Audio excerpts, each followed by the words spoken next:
Hey, welcome to the Confidad Podcast. My name is Dan Tinquist. I'm so glad that you tuned in, whether it's the first time or the sixth time. Today, we are going to buzz right on through our three pieces as we move from a mindset of fatherhood, healthy mindset of fatherhood, into equipping you, and at the end, empowering you to live well, to become the dad that your kids need. Started out, say this mindset with me. I'm the only one who can fulfill the fatherhood role that I have, so I choose to do it well. I get to show up for my kids. Imperfection is reality. Ownership is a choice, both for me and my kids. Today is brand new. So is tomorrow. I am wholly loved, so I will love wholly. Today I want to talk about becoming a bridge builder.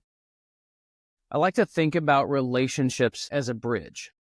And the idea is that we move in a space where our kids are connected to us by a bridge. So the saying, no man is an island, yes, it's true. But for this illustration, let's just think of ourselves kind of visually in your mind's eye. Think about your family, and each one of you is an island, okay? And spanning that distance of water between you is a bridge, okay?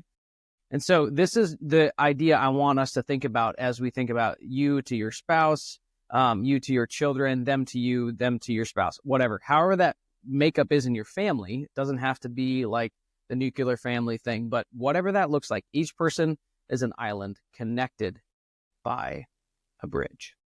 These bridges aren't automatic. They don't become robust on their own. If they're left to the way of decay, that's what happens, right? And so as we think about this, when the kids are first born, it's more like a rope bridge, right? Like it's very, very delicate. Anything that your kids need, you need to bring it to them, right? They're infants. They can't do literally anything for themselves. And so that island's life, that island's survival depends on this rope bridge and depends on you bringing everything from your island to their island, right? It's very delicate. You think about when you first held your kids, like how delicate. And like, I remember with my kids, I'm like, I feel like I'm going to break them, right? Like they send you home with this kid in a car seat and you're like, wait, that's it? Like, oh man, this is delicate. Like it's a serious moment where you're like, yes, I guess I'm responsible for this life now. And as we move through life, the days and months and years go by, the idea I want to help you understand and commit to is building a bridge that moves from a rope bridge to like a boardwalk and eventually a Golden Gate Bridge. Why? Because as we increase the significance and the strength of the bridge, it represents the significance and the strength of the relationship. Okay? As they grow older, your kids grow older, and that bridge changes and evolves because you're building it and you're working on it from both sides. They start to carry some things across, right? They start to connect with you on their own accord. They start to contribute to your household and to the relationship, family culture. So instead of us moving 100% of the goods and services across this rope bridge that's delicate, we begin to have more of like a 50-50, right? Like this can look like your kids learning how to cook their own eggs and make their own sandwiches and pack their own lunches for school as they grow, doing chores around the house, helping out, keeping everything in order. And it can help us, like we've pulled back and they've come 50-50, right? And my goal for our family and our kids is to have a robust enough relationship, a robust enough bridge by the time they're teenagers. So our oldest is getting real close, that we can carry the weight of any conversation that they have or that we want to bring to them. That it's a Golden Gate Bridge, not just before they leave the house, but before they're teenagers, because if that is the case, if home is the safest place, if we're the place they run to when they get in trouble or they make a mistake or they're struggling, guess what? That becomes the highway, the well-worn neuro pathway, not only just like metaphorical bridge, but the well-worn neuro pathway where they learn when I'm in trouble, when I need help, when I'm struggling, I go to mom and dad. Okay. And that is a beautiful way to maintain connection, even when disagreements happen. I think about disagreements as like heavy semi-trucks, right? Like big trucks. They're not going to cross a boardwalk very well. So they're just going to stay on their side. And do we want our kids to just be holding this heavy weight on their own island?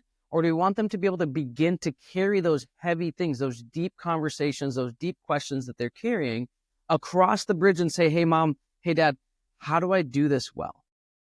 How do I like get along with my friends who are being mean to me? How do I forgive people when they don't say sorry and I feel like I can't do it? These are the heavy conversations that we get to have, the significant conversations that we get to have as we build these bridges. If we don't do any maintenance on these bridges, remember, they go the way of decay. Do we want our relationships with our kids to decay? No, we don't. We want to keep maintaining. And just like any other relationship in our life, without work, it dies or deteriorates. So think about your bridge. How is your bridge between you and each one of your kids? Maybe one of them is in a little bit disrepair and the other one's really great. That's okay. Be honest about where your bridges are right now so that you can start to work on them in a really powerful, intentional, patient way. Just like a normal bridge, like it takes work and time and effort for them to grow and change, for them to be repaired. And so we have to be patient even in our relationship with our kids as they grow and repair. Maybe you have disrepair in your relationship with your kid right now, and it's very, very painful. I get it. We have a safe place, a community where you can come and talk about that and be loved and challenged through it. Not just to say, well, this is how it is. I'm going to throw up my hands and I'll just be this way till they graduate, I guess. No, that's not the way it works. I mean, it's how you can do it if you want to, but like we say in the mindset, like ownership is a choice. Are you going to own the bridge maintenance and the bridge building to move from rope bridge to boardwalk bridge to Golden Gate Bridge? You have a Golden Gate Bridge. This is the coolest part. It isn't like 50-50 anymore. It's actually 100-100. They can come all the way to you and we can come all the way to them. And this is a beautiful picture of interdependence, which we'll talk about in our next episode. We'll dive deep into the difference between interdependence, codependency, and independence. Like, what does that look like and what does that mean? But for now, let's remember that like building resilient children and bonds with our kids not only makes our relationship stronger, but it also builds resilience in them to go through the hard things of life because they have strong connection. There's a Harvard study. It's the longest longitudinal study in Harvard's history. And they talk about the fact that like the most successful adults had responsibility as kids. Like they had chores and contributions, right? We talk about that in my course as we think about the four builders in our family culture framework. You know, the other thing is connection, relationship. In that study, they said the happiest adults are those that have the strongest relationships, the biggest, most robust, not many, but the most robust relationships within their life.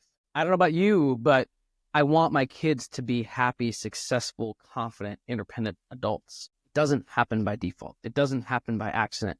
Maybe some adults get there on their own because of just their own gift mix, but for the most part, good relationships don't happen by default.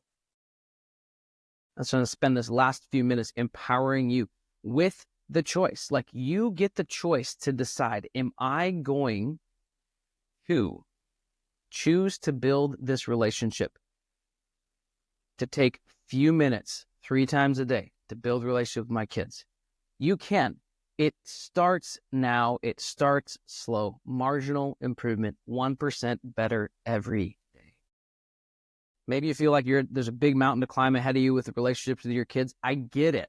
But the reality is you can't climb that mountain in a day. Your kids don't become adults in a day. Sometimes it feels like it, but they don't. And so we have this path before us, well-worn path of other people who have done this that we are learning from. And so may I empower you with a choice. You get to choose today. Am I going to invest 1% more, improve my investment with my kids 1% better today? Am I going to show up for them well, or am I going to carry the stress of work home and let that become kind of the milieu of our relationship, of our family culture? The way that dad goes is the way the family goes in so many circumstances. And don't hear me saying what I'm not saying, but as you lead your family, as you grow your family, if you're grumpy and crabby and impatient, holy smokes, we model that to our kids. That's how they start to talk to each other and how they start to live. But if we model patience, extreme responsibility and ownership, marginal improvement, patience and growth, what a gift for kids to go, I don't have to prove myself to mom and dad. I don't have to show up perfect, but I show up owning my stuff and moving through life committed to intentional growth. That is what we're doing here at Confidad, and I hope that you would hop into the community and join us. Quick reminder, January, we are going to offer a mini course moving you into 2025 with a plan, with intentionality, to build a healthy family culture that you are proud of and your kids and wife are bought into. I hope you join us. Thanks for tuning in, and we'll see you tomorrow.